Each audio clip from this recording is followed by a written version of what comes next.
Hi, Adias here. In today's video, we're going to talk about how to use the arpeggio function inside the Roland AX-Edge. All right, let's get started. So the AX-Edge has a lot of great functionality, and one of the latest functions that we've added to our guitars is the arpeggio function. So let's take a sound such as the Polyopolis synth, sounds something like this.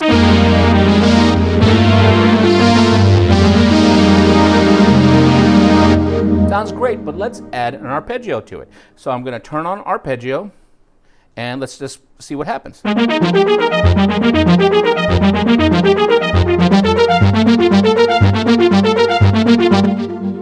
That sounds pretty cool, but what if that isn't quite the arpeggio I had in mind? So here's two ways I can go in and edit that arpeggio. One way I can do it is I can press the menu button, use my cursors, and find where it says arpeggio, and then I can enter to go inside that menu and start doing what I need to do. Another quick way, and I'll go ahead and put this back on program sound, the very first section in the menu. I'm going to exit. Another quicker way to do that is to press and hold the shift button and hit arpeggio, and it's going to take me right to that editing section of the AX-Edge. So once I'm in there, it's all the same. So I can tell it switch on or off, and I'll use my increment decrement button right there. I can go to the next section within the arpeggio. Hold, right now it's off. Now it's on.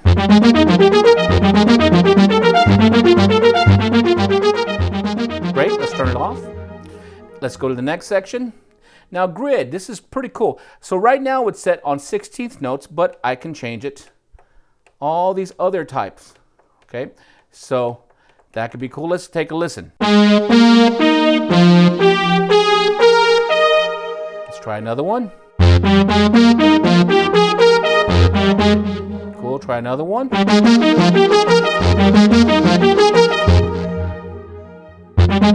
There's that 16th note.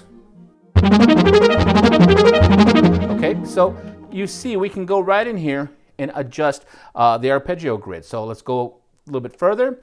The motif, now this is going to tell the arpeggio how it's going to play back. So we have a couple of options.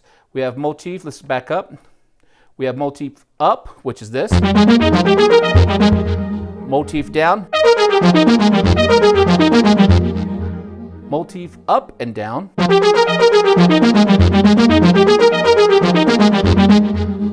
Random.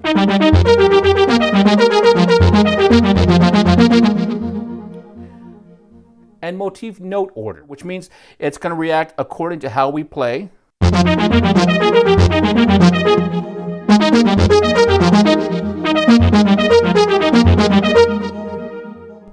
So I'm going to go ahead and put this back on up and down, and now let's look a little further.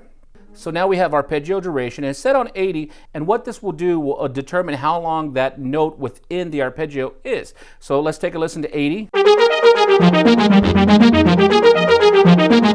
Kind of a full 16th note. Let's go ahead and go down. Let's try it at approximately 50. See, it's a little bit more staccato. Let's go down a little bit further. Let's do 20.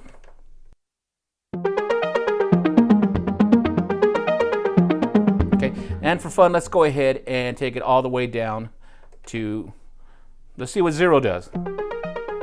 So very faint, that duration, very quick, very staccato. And now let's go the opposite direction.